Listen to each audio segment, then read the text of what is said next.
Acompanhe a partir de agora mais um podcast do Preto no Branco. Programa de hoje, Diálogos com a Ju, com a jornalista Juliette Manfrim.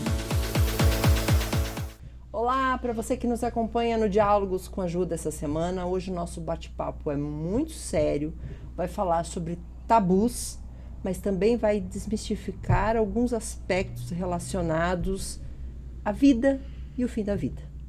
A nossa convidada de hoje é a advogada Cláudia Souza. Seja bem-vinda. Obrigada. Ao Diálogos com a Ju. É um prazer estar aqui com vocês. Muito obrigada.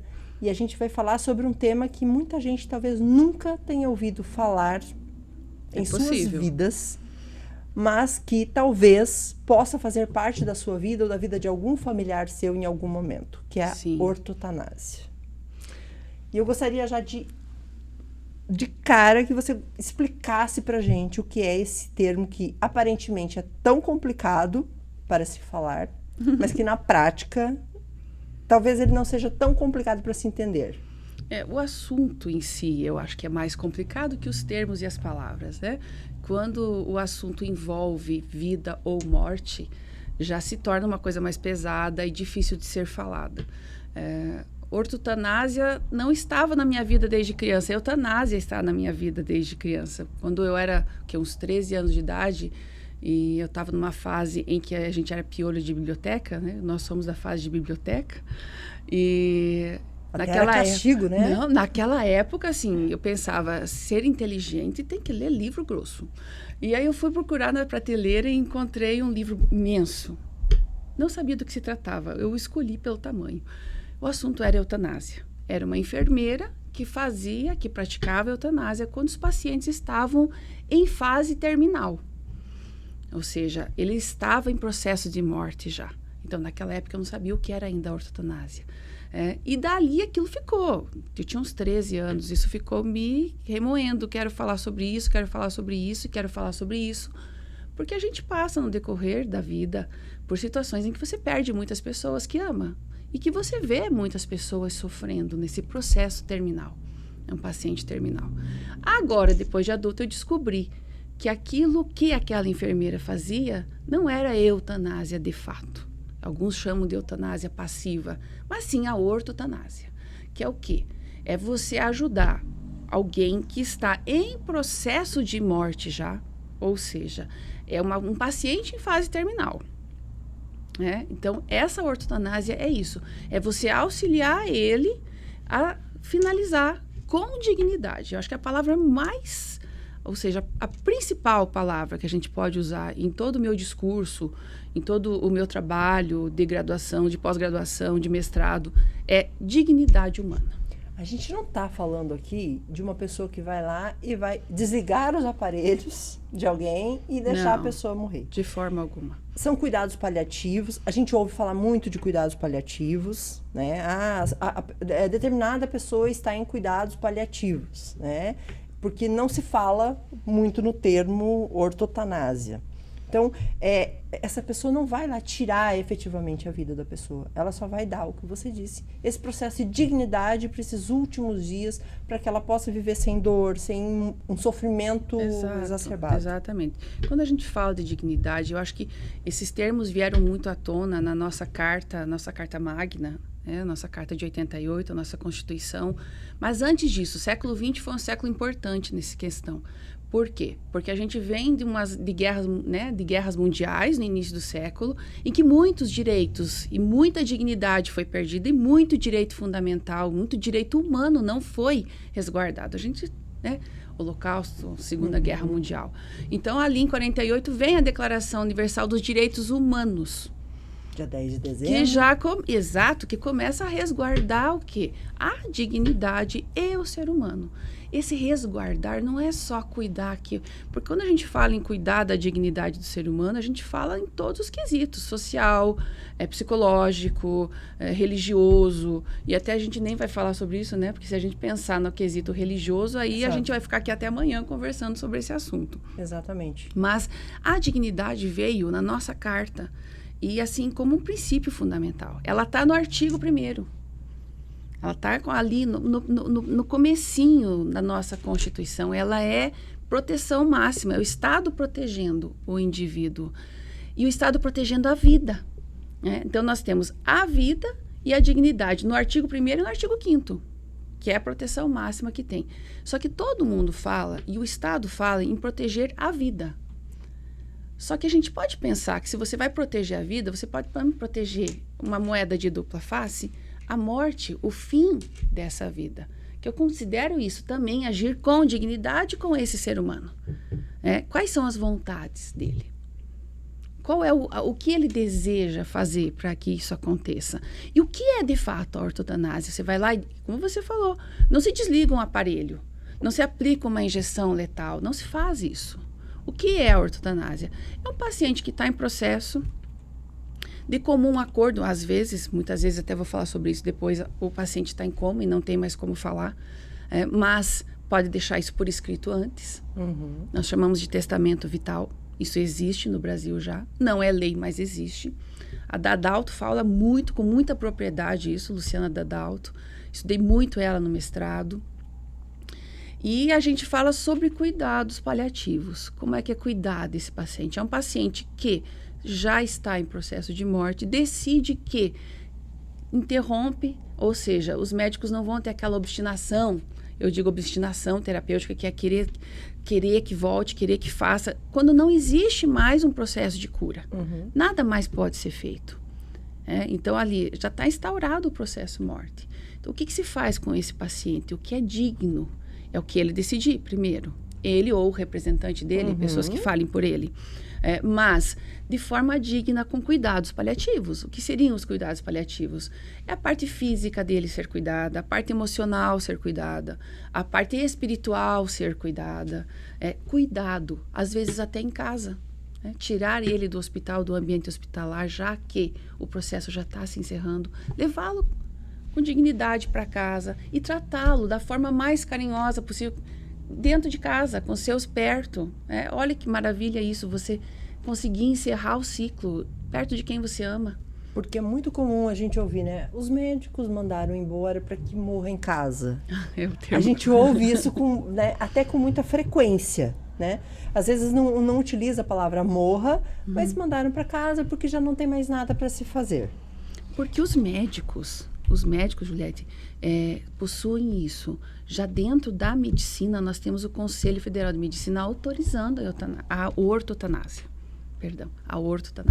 Autorizando por quê? Porque se o médico verificar que sim, já existe essa condição de uma doença terminal, né? E a família está autorizando a fazer isso, ele pode sim ir para casa, se for tratado com dignidade. Sem dor. Todos os cuidados possíveis, com qualidade técnica também, ou seja, um home care. Tem que ter um enfermeiro, um atendente que seja treinado para todas as possibilidades que possam vir a acontecer. Ou seja, com dignidade essa pessoa vai ser tratada fora do hospital. Isso é possível? Isso é possível. Também no processo de desmistificação do assunto, acho que é importante a gente falar que não é uma decisão que é tomada pelo corpo clínico. Em hipótese alguma, o médico vai chegar e vai falar, olha, né, nesse paciente nós vamos apenas fazer processos paliativos, cuidados paliativos. É uma decisão do próprio paciente, se ele estiver... Ou da família, de alguém que é responsável por ele. Porque a gente fala, quando eu citei para você, testamento vital, que eu falo disso, a gente fala que é a voz de quem já não tem voz. De quem mais não tem... Por exemplo, uma pessoa em coma. Muitos anos em coma. Como você sabe o que ela sente? Como saber o que ela sente, o que ela quer, o que ela queria que fosse feito? Que respeito eu vou ter com a vontade, com a autonomia dela, enquanto pessoa, enquanto ser humano? Se ele fez, é possível. Por isso que é tão importante a gente falar disso, né? Porque as pessoas também não sabem que esses mecanismos existem. Você pode ir a um cartório ou procurar um advogado especializado e fazer um testamento vital. O que é isso? É você colocar no papel o que você gostaria que acontecesse quando você não puder mais falar com o seu corpo e com a sua vida. E necessariamente, em casos assim, a família precisa obedecer a decisão do paciente. Teoricamente, a gente pensa que sim, mas assim... Nem sempre. Força legal, isso não tem. né? Força legal, isso não tem. Então, isso seria o respeito com a vontade e com a dignidade dessa pessoa enquanto estava viva. Ela pôs, eu quero que isso seja feito dessa forma com o meu corpo. Não é um testamento físico de bens. É sobre sua vida e seu corpo, as vontades, onde quero que seja enterrado, como quero que seja feito. E também sobre isso, sobre a possibilidade de, se você estiver ali, né, em coma há muito tempo, ou quase com uma morte já pré-colocada. A gente sabe que hoje a medicina tem muitos meios de manter um corpo vivo. A questão respiratória, a gente sempre fala, às vezes, menos né? O coração batendo. Coração batendo e respirando. Isso é possível, muito. Desenvolveu muito a medicina hoje em dia. Mas será que era isso que ele queria? Né? E que sentido se manter também. ali, E que se manter ali também, naquela né? situação, né? E o sentido da vida, né? E o sentido da vida numa condição como essa, né? Porque a gente tem o começo da vida e o fim da vida na questão civil de uma forma, mas até onde estar ali naquela condição já, sem poder falar, sem ter consciência, ou nem saber o que está acontecendo, é uma condição digna para estar. Então, se você pode, você fala e às vezes é respeitado, às vezes não. Mas não é o médico quem decide isso, é ou a pessoa ou a família que pede. O que normalmente é feito é conversado, pode-se pedir uma segunda opinião para um outro médico, em que situação esse corpo está, essa pessoa está, e tentar de todas as formas manter essa questão digna. O que ele queria que fosse feito. Só que, no Brasil, a gente não fala desse assunto. Não, a gente não fala da morte. Não fala, porque é difícil. É difícil. Assim, você fala, Cláudia, se você faria isso com a sua filha, não sei. Pois é. Eu não sei, porque é só no momento em que você está na situação é que você vai decidir ou não o que você faz, né? Mas, assim, teoricamente, é uma coisa que seria um respeito à vontade que se foi colocada. Como as pessoas não conversam sobre isso, as pessoas não sabem que pode colocar isso. E pode conversar isso com a família. Eu vejo por mim lá em casa. Lá em casa eu não consigo conversar com meu marido sobre esse assunto. Lá em casa também é meio tabu, assim. Meu marido tenta de vez em quando falar. Não, a minha filha também, eu falei, então fui obrigada a fazer um testamento vital. Você já deixou por escrito. Mas eu tive conhecimento dele quando? No mestrado. Lá no mestrado, que eu fui saber que se falava sobre esse assunto, né, que podia ser feito dessa forma, exatamente pelo quê? Pelo fato e do tabu das pessoas não falarem sobre a morte. Ana Cláudia Quintana de Arantes, você conhece? Não. Essa é uma médica, ela tem livros lindos. Ela fala sobre a morte de uma forma bem clara, tranquila. Ela tem livros maravilhosos, eu estudei muito ela. A morte é um dia que vale a pena viver. Já ouviu falar? Não, também. Ana Cláudia, deixa eu ver o nome exato aqui. Ana Cláudia Quintana de Arantes. Ela é médica, se deparou com essa ideia de deixar a coisa, de ter esse tabu e do sofrimento que o médico tem com isso, né? Que a gente sabe que tem. Mas acho que a morte é um dia que vale a pena viver, se não me engano é isso. Eu vou procurar aqui, daqui a pouco eu encontro. Eu te falo, porque é um livro maravilhoso que vale a pena ser lido. É difícil a leitura, mas é um livro que tem que ser lido.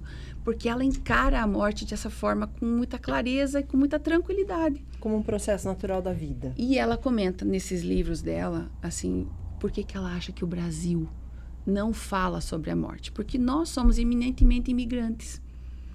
Nós viemos de um outro lugar. Nossos antepassados vieram fugidos do quê? Da fome, da morte, da doença, né? De prisões.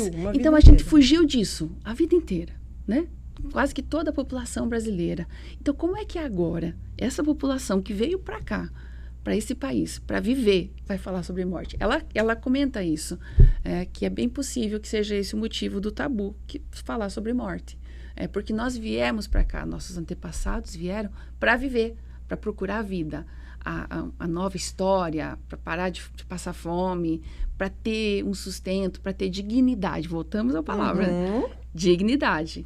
E aí, por isso que a gente não fala. Acredito, eu acho que assim, concordo com ela, que eu acho que seja exatamente por esse motivo que a gente não gosta de falar sobre isso. E nesse caminho, talvez até justificasse ou justificaria o fato de termos pessoas que ficam por anos acamadas, por anos em situações extremamente degradantes para a pessoa mesmo, para quem convive com a pessoa, sabendo que ela jamais vai poder retornar da situação em que ela está, aceitando como um ciclo natural e porque, talvez entrando um pouco na religião, Deus quis assim. É isso que eu te falei. Se a gente entrar na esfera religiosa, a gente vai ter vários ângulos que falam sobre isso, que falam sobre as crenças, que falam sobre a morte e que falam sobre a vida. Não é nosso intuito, nem foi meu intuito quando eu fiz a dissertação do mestrado. Nós estamos falando de aspectos legais. Exatamente. Legalmente no Brasil, não é possível. Legalmente o Brasil encara a eutanásia, né, como homicídio ou como um suicídio. E isso não é aceito também, como já falei antes, pelos médicos, a eutanásia. Só que a ortotanásia vem numa subdivisão, erroneamente, eu acredito, no mundo científico foi colocado a ortotanásia como uma eutanásia passiva. E ela não é. E ela é legal do ponto de vista do direito, ela é legal. No direito, existe essa dicotomia. Existe ainda um lado do direito que trata isso como eutanásia, ou seja, ainda existe um problema jurídico em relação à ortotanásia. Por quê? Dependendo de quem está olhando, dependendo de quem é o familiar, dependendo de quem é a pessoa, ele pode encarar isso como uma eutanásia. E aí é possível, sim, que esse médico, apesar do Conselho Federal de Medicina já ter autorizado e já praticar de algumas formas, né, ter que responder algum processo judicial por isso. Por isso é tão complicado. É justamente nesse ponto que eu iria chegar. Existe uma carta, né, um testamento dizendo, olha, gostaria que fosse feito assim, a família concorda, mas em um determinado momento o médico acaba sendo, ou o corpo clínico que acompanhou esse processo acaba sendo denunciado. Isso, no seu ponto de vista, do ponto de vista jurídico, do ponto de vista legal, pode pesar também para o corpo clínico tomar essa decisão junto com a família? Pode. Dizer, não vou fazer. Pode sim. O médico passa por um dilema aí, né? Porque ele sabe que o corpo já está em processo de morte. Ser médico não é fácil em todos os sentidos. Eu falo que é uma profissão que eu admiro grandemente, porque eu sou advogada. Eu brinco que a gente pode errar no direito, né? Você pode esquecer alguma coisa na inicial, você emenda a inicial, você entra com recurso, você pode entrar com uma nova ação. Muitas coisas podem ser feitas na esfera jurídica. O médico não. Algumas decisões dele, se for, são momentâneas e tem que ser imediatas, ele tem que reagir. Então, eu admiro profundamente essa profissão, admiro mesmo. Ele pode ter complicações, apesar do Conselho Federal de Medicina ter. Por quê? Porque o Brasil ainda encara isso como retirar a vida. O Estado brasileiro, na sua proteção da vida e da dignidade, ele entende que a vida é o bem maior. A vida é o bem maior. Então, assim, ele não consegue entender essa dupla face da dignidade que, sim, decidir como acabar com essa vida é um direito meu. Eu tenho autonomia. É eu quem decido sobre o meu direito de viver ou não e como eu vivo.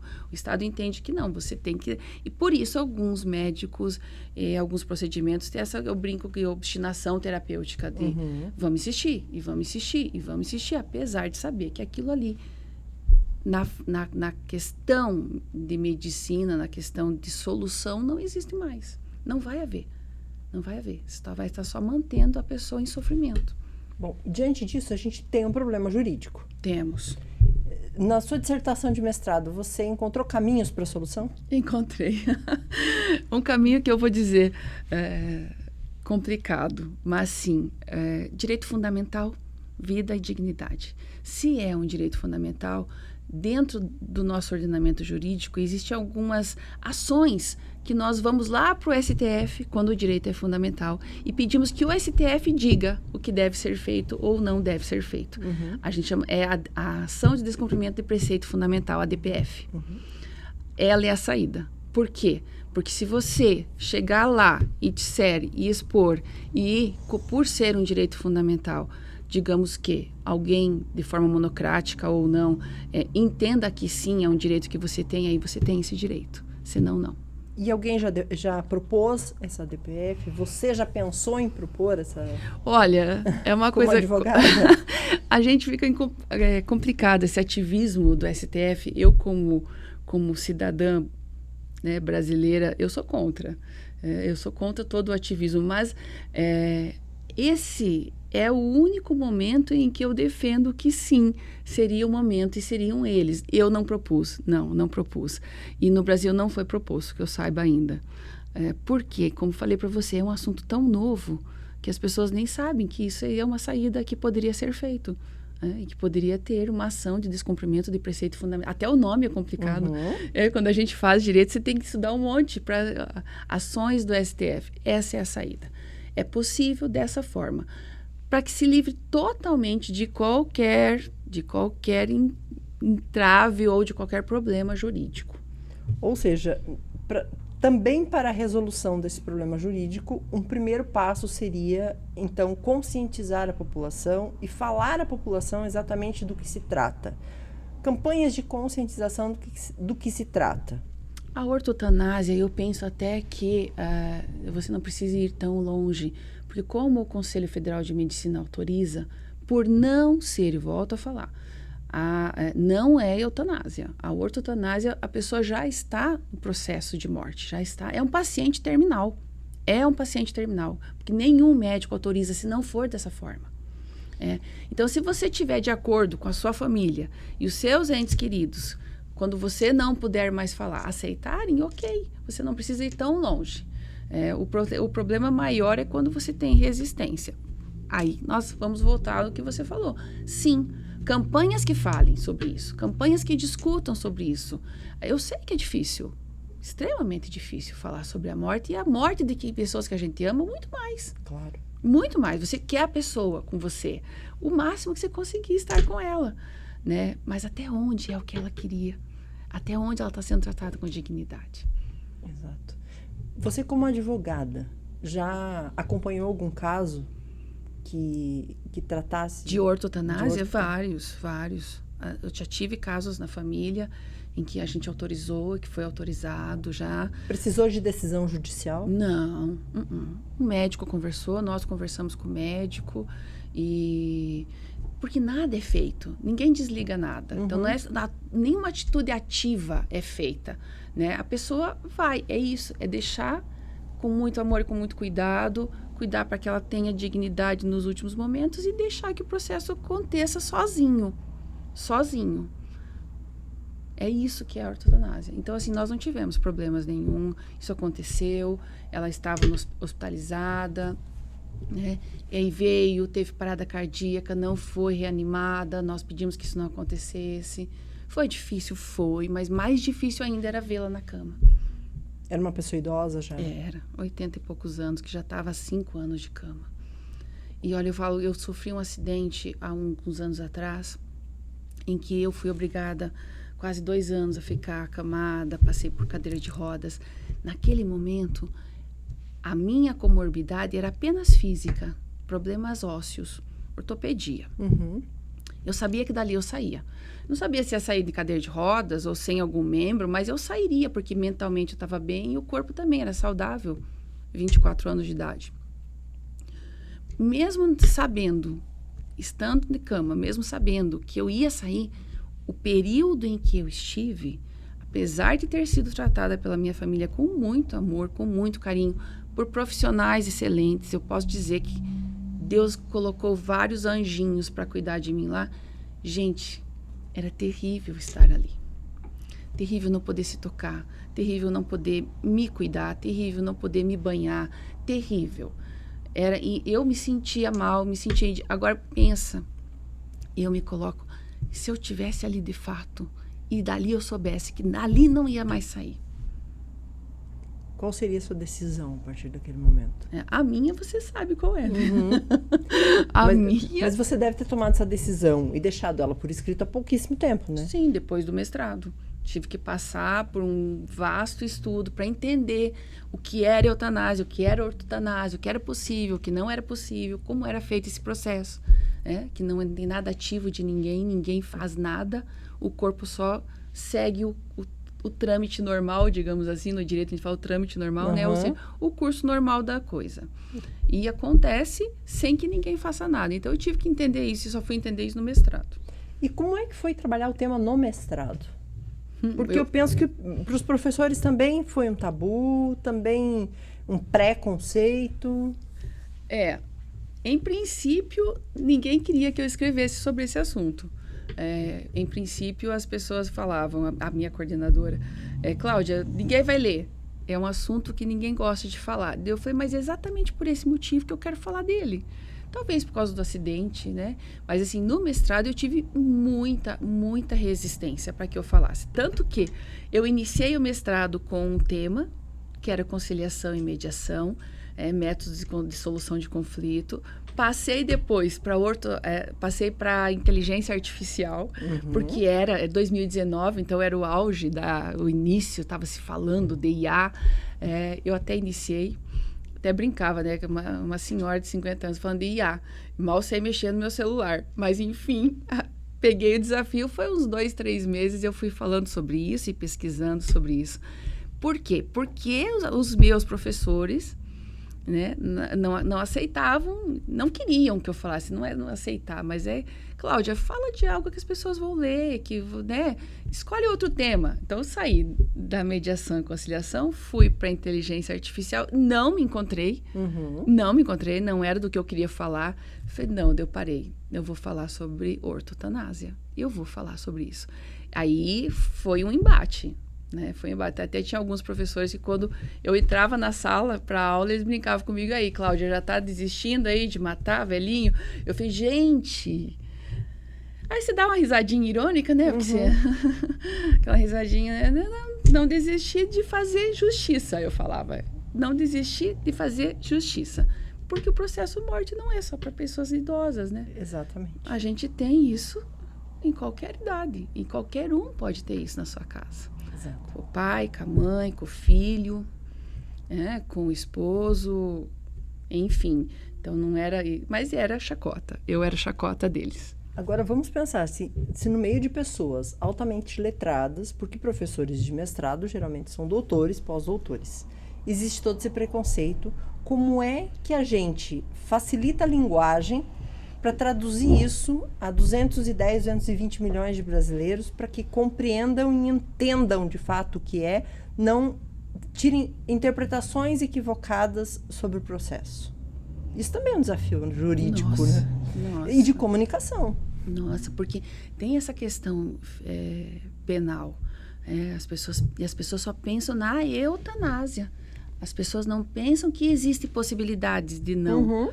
E aí, o que pensa? Eutanásia é crime. E aí vira mais tabu ainda. A gente até teve um caso, uma médica que foi condenada aqui no Paraná, e tal. Depois foi absolvida e tal. Mas... Né? Existem, como eu falo, existem pessoas boas e pessoas más em todas as áreas. Eu brinco, existe boa música e má música em todos os gêneros. Tem música clássica que é maravilhosa, eu amo, sou formada em piano. Porém, tem música clássica que é terrível, que eu não consigo ouvir. Tem música, ópera, tem óperas lindas, divinas, que você consegue ouvir, que você se delicia, e tem óperas que você não consegue nem ficar 5 minutos ouvindo, ou seja, tem coisa boa e coisa ruim em todas as áreas. Pessoas bem direcionadas, bem orientadas em todas as áreas também, infelizmente. Mas sim, vir isso a público e nós começarmos a conversar sobre essas possibilidades pode fazer com que o Estado deixe de ver a vida como um bem maior e veja também que a vida digna e a morte digna são as duas faces da mesma moeda. Tem que ser tratado dessa forma, sem tabu, porque isso vai acontecer. A única coisa que nós sabemos quando a gente nasce qual é? Que vai morrer. Que vai morrer. Isso vai acontecer. Então, por que não tratar dessa forma e fazer com que a coisa aconteça exatamente como eu gostaria que fosse? Quando eu não puder falar. Se você pode falar, se você pode exprimir o que você sente, é uma coisa. E se você não pode? Exato. Ficamos com os desafios jurídicos e de comunicação. Muitos. Doutora, a gente está caminhando para a reta final do nosso bate-papo. Passou rapidinho. Acho que o assunto é extremamente pertinente. A gente espera que, apesar de talvez ser uma gotinha no oceano para se tratar do assunto, que seja apenas um início de um debate, que as pessoas se interessem, que as pessoas passem a conversar, que passem a falar sobre ele, se não para o contexto familiar, para si mesmo, né? Para pensar, para autorreflexão, né? E eu também gostaria de pedir se as pessoas quiserem ler a sua dissertação, se as pessoas quiserem se aprofundar um pouco sobre o que o que a doutora escreveu, onde é que as pessoas podem encontrar um pouco mais sobre o assunto? Então, acho que isso veio à tona porque agora, recentemente, a revista da Univel de mestrado publicou a minha dissertação. Eu fatiei a dissertação, na verdade, inteira não. Porque aí tem todas as questões extensas. Nós tiramos eu fiz 2 artigos e isso foi publicado na revista da Univel do mestrado. Então, ela está hoje no meio científico. Agora, aqui na nossa região, nós temos a Impacto Oeste, onde eu sou colunista deles, e eu estou colocando uma sequência. Já foram 2 artigos publicados, foi a parte 1, a parte 2 agora virá, acho que amanhã vai publicar a parte 3. É a revista Impacto Oeste. Lá eu falo de uma maneira muito tranquila e muito simples, uma linguagem bem acessível sobre isso, sobre os conceitos, sobre o cuidado paliativo, sobre testamento vital, sobre ortotanásia, a distinção com a eutanásia. E sim, depois, se você quiser, eu posso deixar o telefone e e-mail para que as pessoas entrem em contato. Eu posso enviar também, e vai ser um prazer imenso enviar o meu estudo para que as pessoas possam fazer sugestões e críticas, porque isso é só o início, que as pessoas tenham acesso a ela. Se quiserem ter acesso à íntegra mesmo, da dissertação inteira, posso passar também sem problema algum. As pessoas te encontram nas redes sociais também? Me encontro nas redes sociais e sou colunista da Impacto Oeste. Então, de repente, se a pessoa quiser procurar lá, tem alguma coisa sobre ortotanásia lá também. Como é que as pessoas te encontram no Instagram? Instagram, nós temos, o meu particular é _, CRS, _ Cláudia Regina, _. E o do escritório é CRU. Eu não tenho. Não tem problema, a gente coloca depois na descrição. Eu vou pedir ajuda dos universitários depois. Daí, essa pessoa mandar uma mensagem. E claro, a gente responde. Vai ser um prazer poder responder, poder falar sobre isso, conversar sobre isso, porque é um tema novo e a gente tem que ouvir as pessoas e falar sobre isso. Vai ser um prazer responder se o pessoal procurar lá. E vai embarcar numa tese de doutorado também? Estou pensando. No mesmo assunto? Estou pensando seriamente. Então, a gente está aqui também para depois falar sobre essa tese e também como está sendo esse processo de desmistificação de todos os temas correlacionados à morte e à ortotanásia. Perfeito. Obrigada. Com certeza eu estarei aqui. Eu agradeço imensamente por ter participado do Diálogos com a Ju, ter prestado alguns esclarecimentos que são essenciais. Eu acho que... Eu tenho certeza que as pessoas que acompanharem de alguma forma vão sair enriquecidas em alguns aspectos, se não para discutir em família, porque é um tabu, é difícil você discutir a morte do outro, mas pensar para si. Sim, sim. Sobre o que deseja, o que gostaria, e dar os parabéns por tratar de um assunto que, apesar de enfrentar tantas resistências, conseguiu levá-lo adiante. Até o fim. Obrigada. É um prazer poder falar do que a gente acredita, poder falar de dignidade. E eu falo, optar, assim, no momento da morte, no contexto da eutanásia, isso tudo deve ser visto com muita dignidade, porque isso é muito digno. Talvez a gente tivesse que aprender um pouquinho com os indianos com relação à morte, né? Os indianos encaram a morte de uma forma muito mais leve que a gente, né? Aí eu vou voltar aqui com a doutora Ana Cláudia. Nós não gostamos de falar pela nossa origem, mas a gente pode mudar isso, né? E a gente pode falar, desmistificar, e a gente pode tomar grandes decisões. Perfeito, doutora. Mais uma vez, muito obrigada pela participação. Viu? Eu que agradeço. Foi um prazer. Obrigada. E para você que nos acompanhou no Diálogos com a Ju dessa semana, a gente volta na próxima semana com um novo tema. Até lá. Tchau, tchau.